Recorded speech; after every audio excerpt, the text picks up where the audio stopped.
You're listening to the Unlocking Africa podcast. I oversee education investments globally, but specifically as well focusing on Ghana and Cote d'Ivoire. And all of that is focused on systems transformation, foundational learning, and cross-sector collaboration. If we want Africa being the continent of the future, the smartest investment that we can make right now is into foundational learning. Embedding learning means that governments are not just responding to today's problems, but they're also building the capacity to solve tomorrow's challenges. If I had one word for an African government, I would say, don't just spend more, spend smart, and prioritize education. Stay tuned as we bring you inspiring people who are unlocking Africa's economic potential. You're listening to the Unlocking Africa podcast with your host, Tessa Adamu. Welcome to the Unlocking Africa podcast, where we find inspirational people who are doing inspirational things to unlock Africa's economic potential. Today, we have Dr. Samuel Kembou, who is Global Co-Lead for Learning and Evidence at the Jacobs Foundation, a Swiss-based philanthropy dedicated to advancing children's learning and development around the world. Welcome to the podcast, Dr. Samuel. How are you? Thank you, sir. Medase, they would say in Ghana. Fantastic. Brilliant. It's great to have you on the podcast, and thank you for making the time to join us today. As always, I like to get straight into the conversation, and I was hoping you can give us a brief introduction into who Dr. Kembou is. Of course, yeah. So I'm Samuel Kembou. I'm an economist by training, and currently serve as the global lead for the Jacobs Foundation, as you said, for evidence and learning. I oversee education investments globally, but specifically as well focusing on Ghana and Cote d'Ivoire. And all of that is focused on systems transformation, foundational learning, and cross-sector collaboration. If I have to describe my work, I would say it's about connecting the dots between research, policy, and practice, in a way to help create education systems that are evidence-informed and then built to serve every child. That's what drives me and keeps me awake at night. Okay, we don't want to keep you awake too much today, but you gave us a great overview of your professional journey. But I was wondering, within all of that, what specifically inspired your personal journey into educational policy, specifically within the African continent? Interesting question. I often actually say that my journey into education began as a data enthusiast who wanted to make a difference. And it started there, but then I stayed because I saw the transformative power of learning. I started my career in economics and impact evaluation, working on poverty reduction and labor issues. But over time, I realized that education, isn't just one sector among many.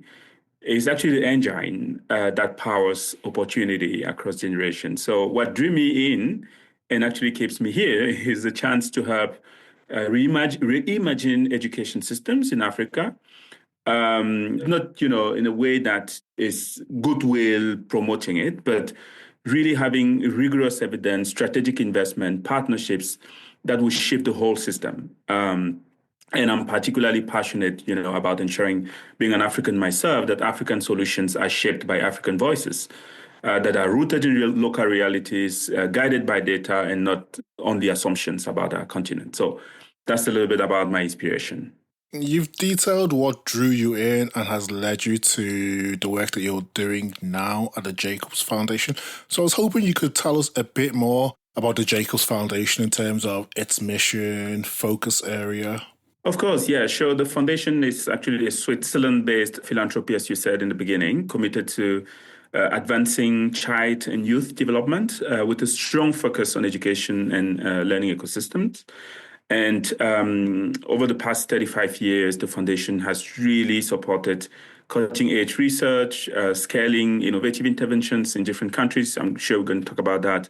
Building partnerships to make education systems, more resilient, more inclusive in some contexts, but overall more effective globally. And I would say the organization is not the pure grant making that you can think about when you have maybe a charity or a foundation or a funder in mind. I think we are mostly defining ourselves as strategic partners. We will convene, we'll co-fund, we'll co-design solutions with government, with research institutions, with private actors, and so on.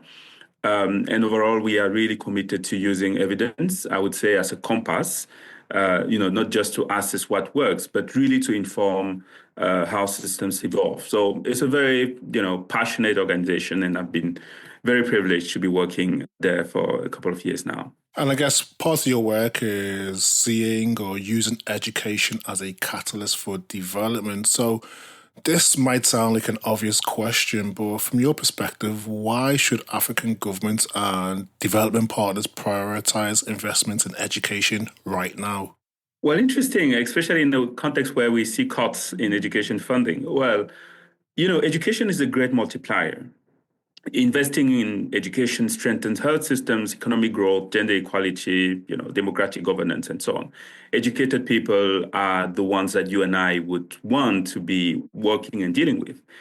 And in Africa, we are unfortunately facing a generational challenge. And I was looking at the audience for your podcast to ensure that some of my talking points are also, specifically talking to them.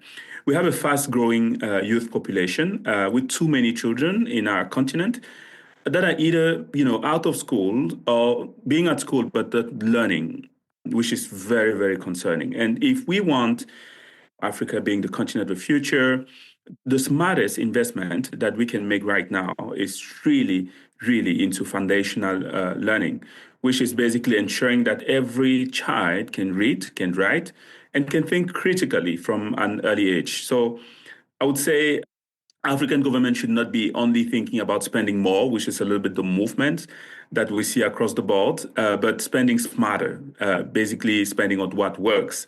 And that's basically what the Jacobs Foundation is also about, right?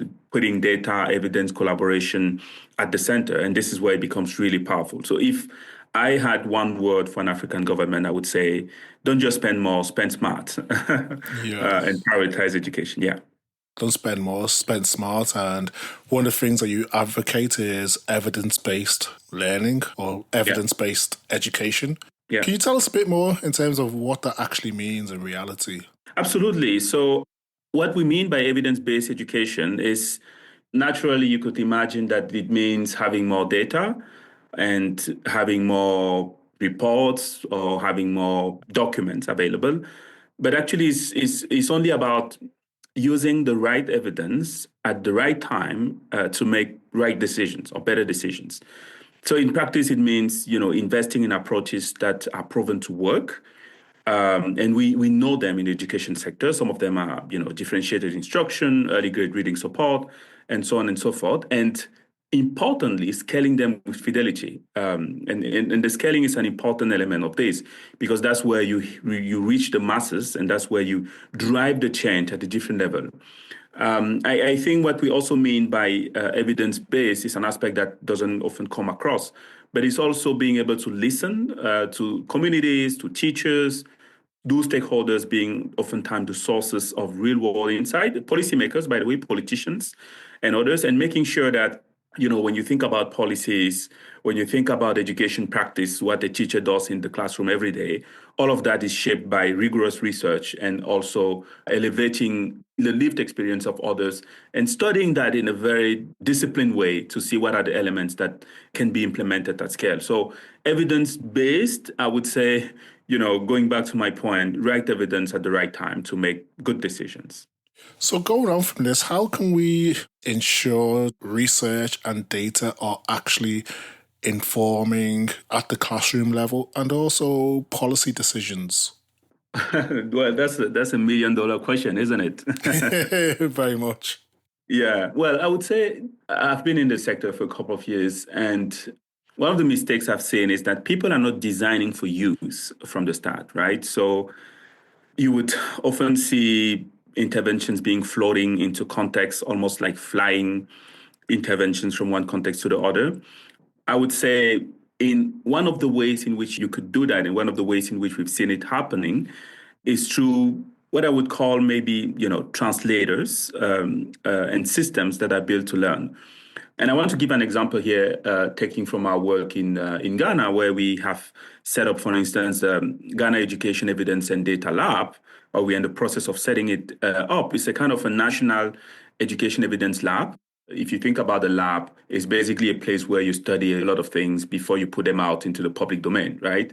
So in the case of Ghana, this is a place where we can have researchers working closely with government stakeholders to study at a smaller scale what are the prospective policies that we want to try, what are the changes that we want to implement at the school level, and understanding that within that small context before it possibly even goes to scale.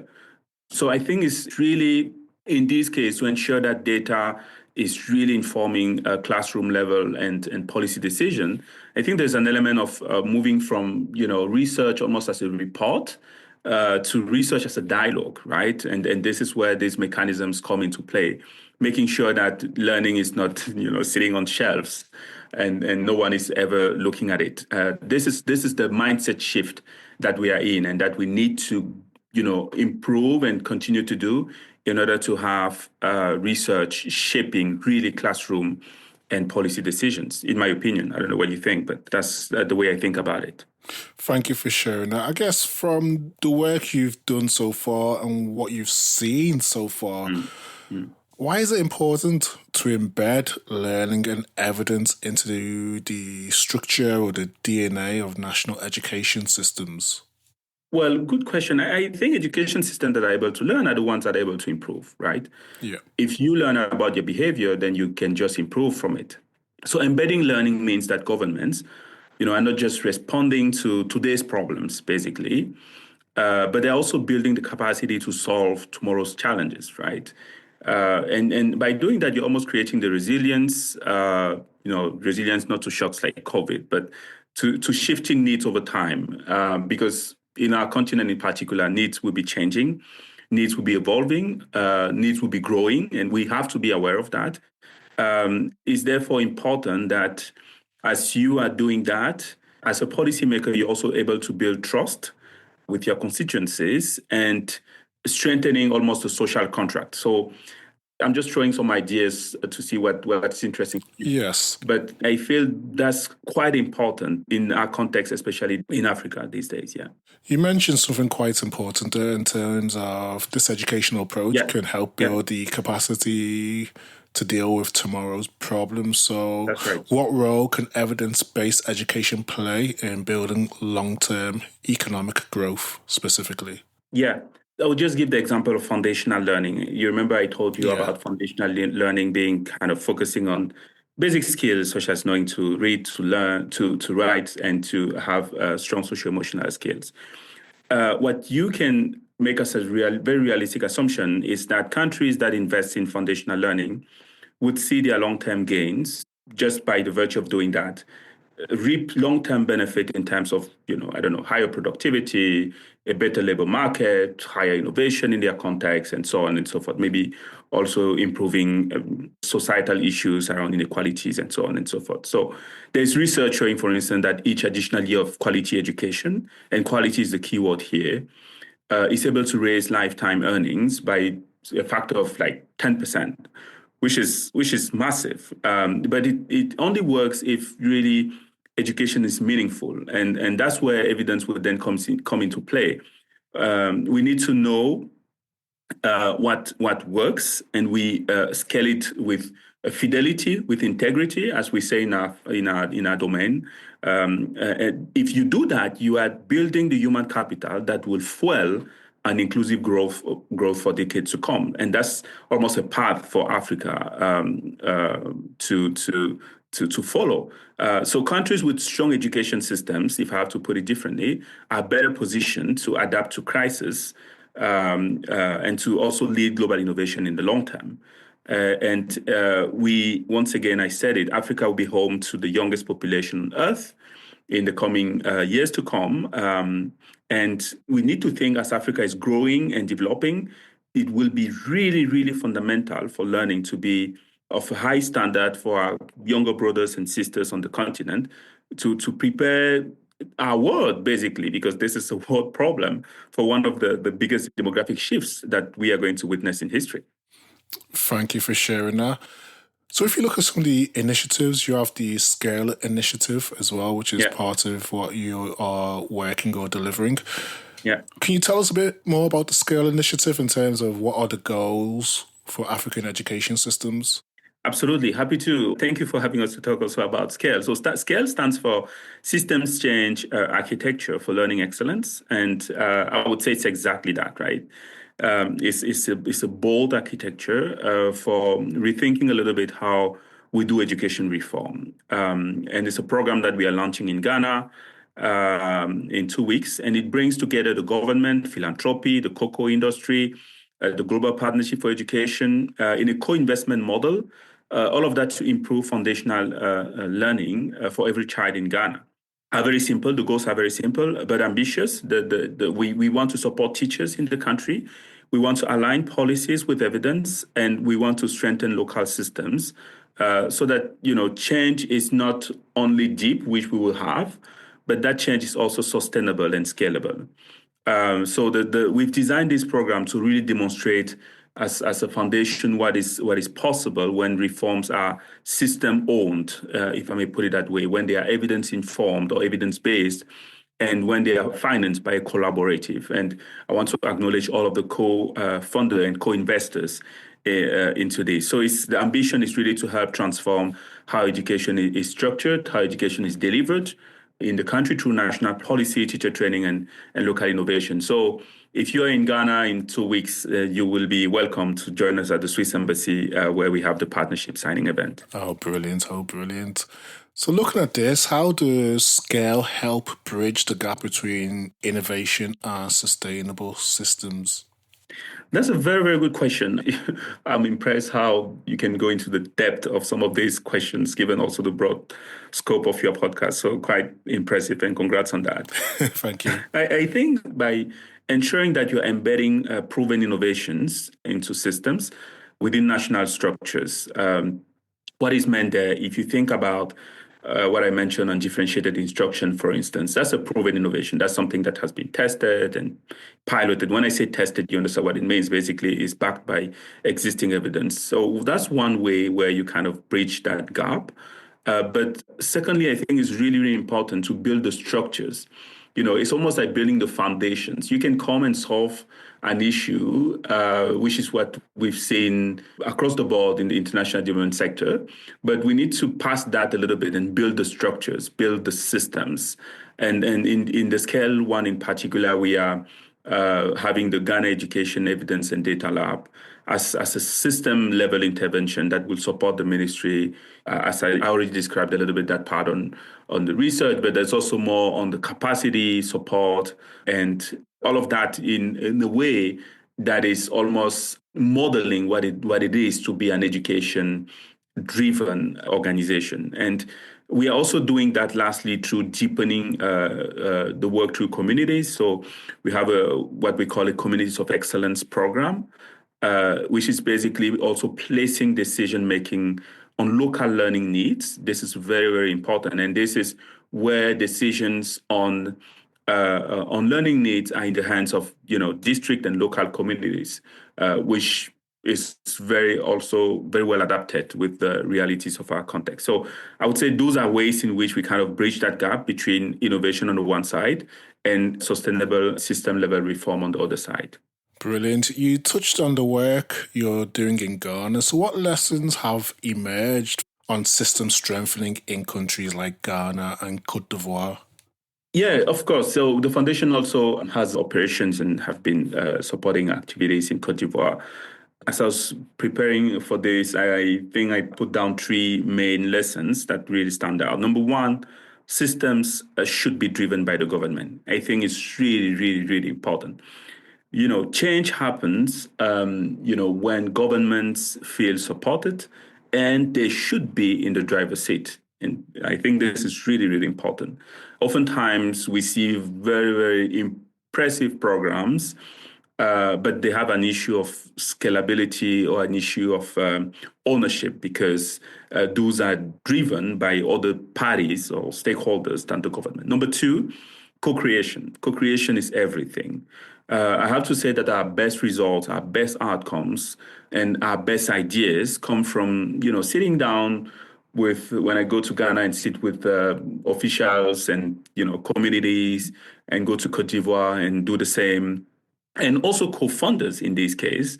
I was just getting on a call with one of our co-founder, an industry co-founder, and all together to design together.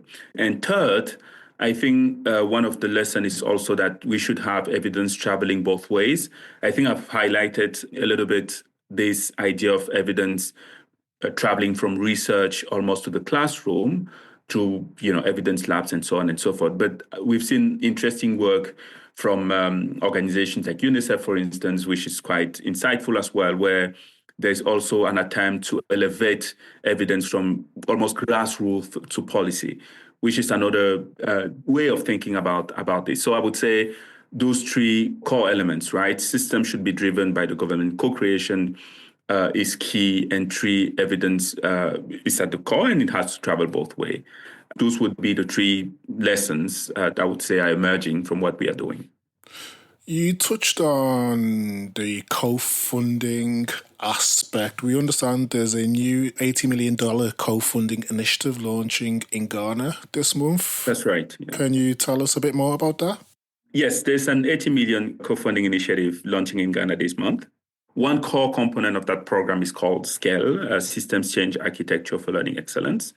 And it's a core component of an additional financing package for a program in Ghana. It's actually a World Bank program that a lot of stakeholders in the sector would know, called a Ghana Accountability for Learning Outcomes project. It's a program, World Bank project, that has been initially funded by a loan, and it exists in that form in different countries. So you have the Child Accountability for Learning Outcome project and so on. So in this case, it's a 4-year initiative by the Ghanaian Ministry of Education. Is what they are leading that program to improve the quality of education across the country. So this Ghana Accountability for Learning Outcomes project, or GALOP, in the first phase, because it was initially funded by the World Bank, has shown early signs of success with, more than, I think 70,000 teachers benefiting from training and training provision so far. So with this funding, and what we are launching is expanding the coverage of that. And I'm just going to give you some examples. So the coverage will expand from 10,000 to more than 15,000 schools. So basically, Tessa, in terms of if you have to capture into your own head, this is reaching all the schools, public schools of Ghana, providing training to 64,000 teachers, improving the learning, potentially, because all of this is prospective, of 2 million children, improving their learning, with the aim that 60% of primary 2 learners would be achieving basic literacy proficiency. So in our terms in the sector, this is, this is a game-changing intervention, and we are all hands on deck and excited about launching it and working towards that for the Ghanaian children and also for our dear African continent. So what would you say specifically about this funding or this initiative is different from previous donor-funded programs in the region? So first of all, maybe I can just quickly highlight our co-funders and the role that each of them is playing, because this is pretty unique. So this is a multi-actor effort with the government that leads strategy, and really the delivery through the Ministry of Education and specifically the Ghana Education Service. We have the World Bank involved as our grant agent, ensuring really fiduciary and technical oversight. We have philanthropic partners, and have to acknowledge co-investors at Jacobs is leading, plus UBS Foundation and Botnar Foundation as well. Those 3 are Swiss organizations. And we have co-investors from the industry, and all of them have committed 40 million. And it had actually unlocked another 40 million from the GP, which is why you actually had that question on the 80 million. I would say what makes this different is an interesting question, isn't it? There would be three elements that I've taken down for me to prep this. So number one is co-ownership. This is not a donor program. I think it's important, right? This is, I don't know to what extent you're familiar with the international development, but this is a government-led program. It's important to really put a pin on that. It has been aligned with support from multiple actors, but this is not a donor program. And I want to really, really put a pin on that. Okay. Number two, I think what is important is the long-term vision. So the coalition is built around a multi-year commitment, and again, not just project cycles. If you could imagine the way in which most of us make decisions in our funding committees is mostly this project and then it's over. So this is multi-year commitment that we've secured. And third, evidence is at the center of what we are doing here. So evidence is embedded into, how we will be making decisions, how we're measuring success, and so on and so forth. That means we can be adaptive, we can be, more sustainable and also more accountable to all of our constituencies. So co-ownership, long-term vision, and evidence, I would say are the three things that will make this initiative quite different from previous donor funded in the region. You've highlighted what makes it different, but I was wondering how will impact and success be measured over the next few years for this initiative? Yeah, that's a good question. Before you actually get to this stage, you have to make that clear. So it's taken us, more than a year to get to this phase of the work. We'll be celebrating the partnership next week, but behind the scenes, it's almost, hundreds and countless numbers of hours of work by partners in different organizations. I'm saying that because before getting to that stage, you need to have an alignment on how you are going to measure impact. And basically what we've decided together is that we are going to be sensitive to improvement in foundational learning indicators, especially literacy, numeracy, social-emotional learning. We are also going to look at dropouts. Are they reducing? And are we also increasing equity? Those would be some of the elements. We'll be looking at evidence use or data use by districts, policy reform, sustainability beyond the funding cycle. I mentioned the Ghana Education Lab, for instance, as an example. And lastly, if you think about the really meta level at the policy level, we also want to be accountable to our constituencies to the extent to which evidence is now being used to guide decisions at the national level, at the Ministry of Education in Ghana. So this is an important element of this work. So those three core areas would be how we would be measuring at the school level, at the community level, but also at the policy level. We're measuring the impact very, very clearly. You touched on the collaboration of funding partners, but how important is collaboration between, say, government, civil society, multilateral organizations in this type of educational reform? Oh, my goodness. Well, could you imagine any single actor driving this transformation alone? No. No, I think collaboration is really, really vital. And it's a good question that you have there, because this is a case where we are bringing together the government, the philanthropy, the civil society, the business sector together. And it's interesting, isn't it, right? Each of them is bringing something essential to this. Legitimacy, you can tap that to the government, a little bit of capital, to the philanthropy, insights from the civil society scale, and so on from the business, and so on. So I think the real magic is happening in this case when we are all working in alignment, not in parallel. Is happening when we stop asking ourselves, who is in charge, but asking how do we move together? And this is exactly the way in which this has been driven. I just mentioned to you that I came out of a call with one of our co-funders, and it was a tough call. And then we had to end the conversation on how do we take it from there, because we have to move forward together. So it's almost a coalition of the willing, where you build on trust, on evidence, and you have shared accountability. So collaboration is vital, I would say. There's just one word, is the vitality of the collaboration in today's. I think you touched on this earlier, in terms of the stakeholders, the importance of collaboration, but also how do you ensure with all those different actors being involved that there is a strong element of local ownership? Mm-hmm. I don't think I would say anything different, to be honest, to what I've heard a lot of experts and other stakeholders say.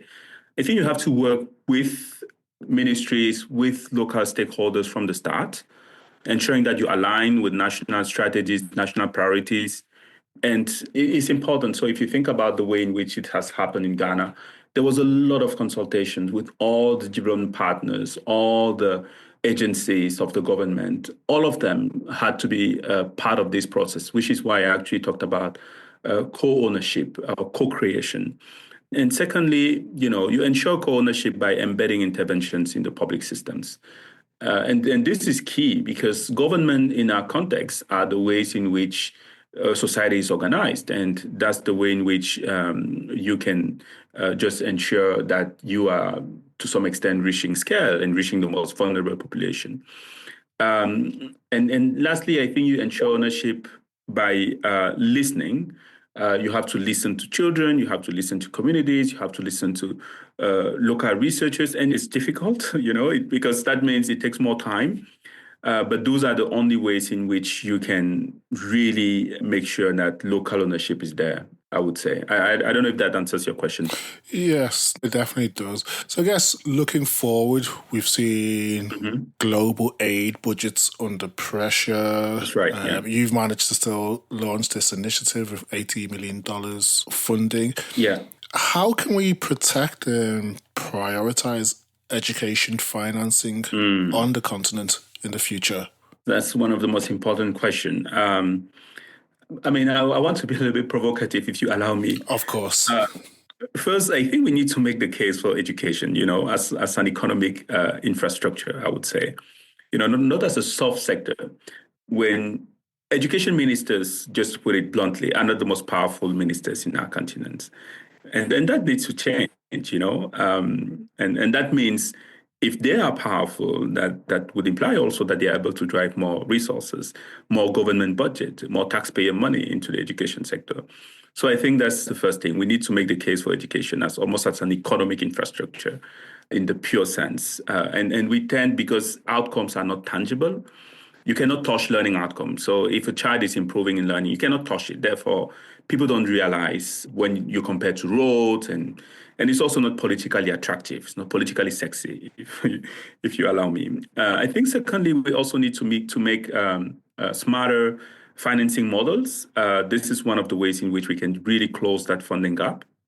What we have through these kind of co-funding mechanisms, impact bonds, domestic resource mobilization is key. I think that's an untapped area, in my opinion. So I would say that's kind of a second bucket in which I would place how we close the gap. And the last one is probably investing in what works, because we tend to think that it's a matter of pouring more resources into the system. But Tess, I want to challenge you in saying that we have to think differently in imagining that, every dollar, every Ghanaian cedi or, FCFA for our friends on the Francophone Africa is linked to really learning outcomes, not just input. That's really important, because if we do that, that means we are also efficient in the way in which we are using existing resources. And that can just liberate even more resources towards other streams of work. So, those are what comes to mind when you think about how we can protect and prioritize education financing on the continent. You mentioned something key there in terms of we have to make the case of education as an economic infrastructure. We have significant events coming up like the G20. So I was wondering, what do you think Africa's role should be in providing insights into global education solutions, especially in forums such as the G20 summit? I have to be very straightforward and honest with you. I think Africa should be at the center. We tend to sit a little bit at the back, take the back seat almost. But that's the mistake, because many innovations, if you think about play-based learning, even this co-funding, they are all emerging from the continent. I like to remind people that what we call mobile payments started in a country called Kenya through M-Pesa. And I think a lot of innovations are happening on the continent that some stakeholders have to be proud of and therefore sit at the center and talk about those. So in global forums like the G20, I feel we also need to move a little bit from that narrative of global solutions for Africa. Is something that has, shown its limitation. I think we probably have to move to African solutions for the world. There's something like that. That's a shift that we need to also have from, one example of that basically is shifting from pilot projects, which we have seen in the sector for a long time, to system leadership. I think is really key. And that shift is difficult. It takes time. And that's, in my opinion, some of the voices that Africans need to bring to those summits and stand for them, I would say. Yeah. I mean, I don't know if you have any insights, but that's the way I see it. No, I agree. You're the expert. I guess if we continue to look ahead, what does success look like for you in the next 5-10 years when it comes to education on the continent? That's a good question. I will just tie it to some of the challenges that have been, elevated by global stakeholders such as the World Bank, UNICEF, and others. I think the first one that we can call success on our continent is really important that, every child, and maybe flagging that regardless of their background, and we have a lot of kids also into, vulnerable situations, kids in conflicts and so on in some places on the continent. Ensuring that every child on our continent has access to quality foundational learning, by age 10. This is really a problem. I don't know how to frame it in a way that people kind of get it. It's a real problem. So that if we get there collectively as a society, that would be fantastic. I think another one is also ensuring that national systems, are resourced, they are trusted, they are able to, function to an acceptable level. And lastly, I think success, when I look ahead, is also when we have ministries, communities, funders, and so on speaking the same language. What I mean there is, if we can have this conversation in 2035, 10 years from now, and I think it's possible. I want to see, African governments and African leaders leading global education debates, because that's where the problems are. We are facing most of the problems and not just participating in them. It's a challenge that I'm, putting out there for us, for all of us, all of the stakeholders in this industry. I feel it's a good challenge to pick for all of us. Thank you for sharing that. If we look closer to home, what work will you be doing, or the Jacobs Foundation, to ensure education in Africa is moving in the right direction? I think the good thing about Jacobs, to be honest, is that we are very clear, at least at this stage, in terms of what we want to do. So we want to double down on three things. Number one, we want to double down on partnerships that last. And these are partnerships across public, private, and philanthropic sectors. Jacobs has been at the forefront of some of them on the continent, and we want to continue building on those. Number two, we want to double down on evidence that matters. And evidence labs are just examples of evidence use interventions that we are supporting across the board. Research coalitions, learning systems. We actually didn't mention it, but we're actually a science funder from Legacy. So evidence is really at the core of what we do and what we've been doing, whether it's evidence generation or building evidence ecosystems. And lastly, I think we want to also double down on programs that scale. And in this case, what I mean is through programs that we have in Ghana, in Cote d'Ivoire, we want to reach more and more. I would say I see myself and see ourselves almost, as I said in the beginning, as a connector, between ideas, institutions, people, so that if you can pick out some words from what I'm saying, so that we can kind of move from pilot to policy, and from policy to impact. So doubling down on partnership, doubling down on evidence, and doubling down on scale, I think those are, what I think Jacobs could continue to be doing to ensure that Africa moves forward and moves in the right direction, especially on education. Quote of the week. As people, we often have quotes, mantras, African proverbs, or affirmations that keep us going when times are challenging or when times are good. Do you have one that you can share with us today? Yes, I have one, and you probably guess my quote. Would you? No. Go ahead. Okay. It's a very well-known African quote and related to what I shared about partnership. If you want to go fast, go alone. And if you want to go far, go together. Brilliant. I think this really sums up that African philosophy and African wisdom on what we are trying to do.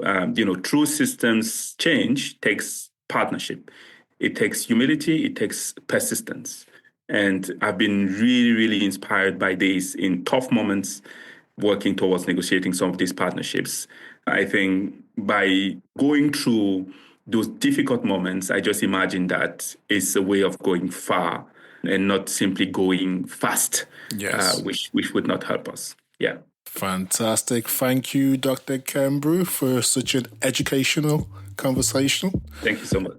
As we've heard today, investing in education is one of the most powerful levers for long-term development on the continent, and I hope today's discussion encourages listeners from policymakers to private sector leaders to place education at the centre of the continent's future. So thank you for joining us today on the podcast to have this conversation. It's been an absolute pleasure.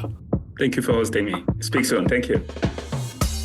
Thank you to everyone who has listened and stayed tuned to the podcast. If you've enjoyed this episode, please subscribe, share, or tell a friend about it. You can also rate, review us in Apple Podcasts or wherever you download your podcast.